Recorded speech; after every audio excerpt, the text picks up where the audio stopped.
Welcome to my channel crack WB interview. বন্ধুরা, দুদিন হলো আমি ভিডিও করতে পারিনি একটি বিশেষ সমস্যার জন্য।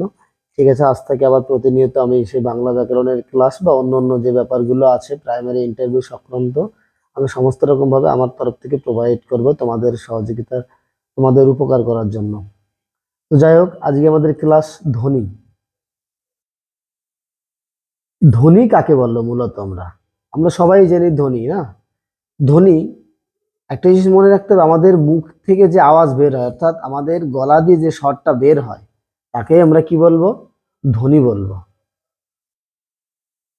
এবার ধ্বনির সঙ্গে সঙ্গে আরেকটা জিনিস শিখতে হবে, বর্ণ কাকে বলবো। এই যে ধ্বনি, আমাদের মুখ থেকে যে আওয়াজটা বের হলো তাকে আমরা কি বলবো? ধ্বনি। ওই মুখ থেকে যে আওয়াজটা বের হলো ওই আওয়াজের লিখিত রূপটাই হলো বর্ণ। যদি বলি কেমন, যে ধ্বনি কাকে বলি, আমি বললাম অ, এটা একটা ধ্বনি। কিন্তু অকে যখন আমি খাতায় বা বোর্ডে লিখিত রূপ দান করব তখন সেটা হয়ে যাবে বর্ণ। Is that clear? নেক্সট আমরা পড়ব স্বরবর্ণ কাকে বলে আর ব্যঞ্জন বর্ণ কাকে বলে। একটা সংজ্ঞা দিয়ে অনেকের মনে একটা সংশয় থাকতে পারে যে স্বরবর্ণ ব্যঞ্জন বর্ণ এটা তো ন্যাচারাল হয়ে গেছে, সবাই দেয়, এটার প্রতি আর হয়তো যারা ইন্টারভিউ বোর্ডে থাকবে তারা হয়তো ইমপ্রেস হবে না। আমি যে সংজ্ঞাটা উপস্থাপনা করেছি সংজ্ঞাটা একটু দেখবে, দেখলে আশা করি এই সংজ্ঞা দিয়েই ইন্টারভিউ যে যারা থাকবে তাদের মন অতি অবশ্যই জয় করা সম্ভব। দেখো, স্বরবর্ণ কাকে বলে? যে বর্ণগুলি স্বাধীন ও স্বতন্ত্রভাবে উচ্চারিত হয় তাকে স্বরবর্ণ বলে। কি বললাম? যে বর্ণগুলি স্বাধীন ও স্বতন্ত্রভাবে উচ্চারিত হয় তাকে আমরা স্বরবর্ণ বলবো। হ্যাঁ, যেমন অ, আ, এই যে বর্ণগুলি আছে না, এদের কিন্তু উচ্চারণ করার জন্য অন্য কোনো বর্ণের সাহায্য নিতে হয় না, এরা নিজেরাই স্বাধীন স্বতন্ত্রভাবে উচ্চারিত হয়, তাই একে আমরা স্বরবর্ণ বলবো। যেমন অ, আ, হ্রস্বই দীর্ঘই, এরকম কটা বর্ণ আছে আমাদের বাংলায়? 11টি আছে, তাই না? দেখা যাক পরে কি আছে। দেখো, ব্যঞ্জন বর্ণ কাকে বলে? কি বললাম? ব্যঞ্জন বর্ণ কাকে বলে? যে বর্ণগুলি স্বাধীন ও স্বতন্ত্রভাবে উচ্চারিত হতে পারে না। একটা মাথায় রাখতে হবে, আগেরটা কি ছিল? স্বাধীন ও স্বতন্ত্রভাবে উচ্চারিত হয়, আর এটা যে বর্ণগুলি স্বাধীন ও স্বতন্ত্রভাবে উচ্চারিত হতে পারে না অর্থাৎ অন্য কোনো স্বরবর্ণের সাহায্যে উচ্চারিত হয় তাকে আমরা ব্যঞ্জন বর্ণ বলবো। কেন অন্য কোনো স্বরবর্ণের সাহায্যে উচ্চারিত হয় কেন?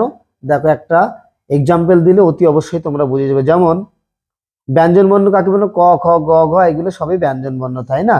যেমন ক, কটা যদি আমরা বলি, দেখো ক, লাস্টে কি আসছে? অ।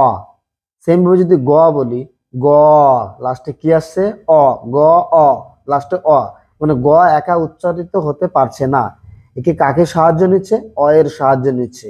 আর অ যেহেতু স্বরবর্ণ, তাই না, এই জন্য আমি এটা বলতেই পারি যে অন্য কোনো স্বরবর্ণের সাহায্য নিয়ে উচ্চারিত হয় তাকে আমরা কি বলবো? ব্যঞ্জন বর্ণ বলবো। এই ব্যঞ্জন বর্ণ কটি আছে আমাদের? 39, অর্থাৎ প্রায় 39টা ব্যঞ্জন বর্ণ আছে। তো দেখা যাক আর একটা বিশেষ কোশ্চেন আমাদের কাউন্টার কোশ্চেন হতে পারে। সেক্ষেত্রে কেমন কাউন্টার কোশ্চেন হতে পারে? কাউন্টার কোশ্চেনগুলি, এটা ইন্টারভিউ বললে কাউন্টার কোশ্চেনটা কি হতে পারে, যে স্বরবর্ণ কত প্রকার ও কি কি। আমাদের স্বরবর্ণের সংজ্ঞাটা লিখলাম, কাউন্টার কোশ্চেন এটা আসতে পারে স্বরবর্ণ কত প্রকার ও কি কি। স্বরবর্ণ হয় দু প্রকারের, একটা কি হয়? হ্রস্বস্বর, আর একটা হয় দীর্ঘস্বর। হ্রস্বস্বরটা কাকে বলবো আমরা?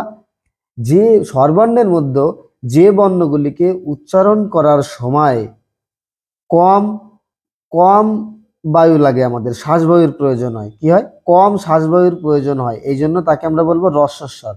আর যেটা উচ্চারণ করার সময় বেশি শ্বাসবায়ুর প্রয়োজন হয় সেটাকে বলবো দীর্ঘস্বর।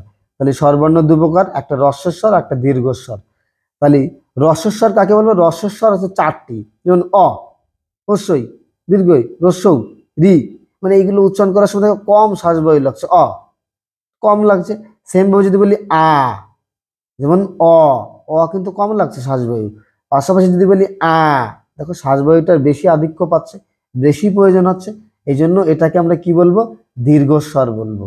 ঠিক আছে? তো বন্ধুরা, আজকের টপিক এই পর্যন্তই থাকবে। এটা কাউন্টার কোশ্চেন এইভাবে হতে পারে। আরেকটা কোশ্চেন বন্ধু, তোমাদের সবাদের উদ্দেশ্যে একটা কোশ্চেন আমি বলছি, মাত্রাহীন বর্ণ কয়টি এবং কি কি? এটা আমি আশা রাখছি কমেন্টে সবাই এটার প্রশ্নটার উত্তর দেবে। মাত্রাহীন বর্ণ কটি এবং কি কি, এবং ইন্টারভিউ বোর্ডে এটা প্রচুর হারে এই মাত্রাহীন বর্ণ ধরেছিল গতবার। তো যাই হোক, এটা কমেন্টে সবাই জানাবে, আর না পারলে সে বিষয়ে আমি কমেন্ট বক্সে উত্তর দিয়ে দেবো। তাহলে নমস্কার বন্ধুরা, আজকে এই পর্যন্তই।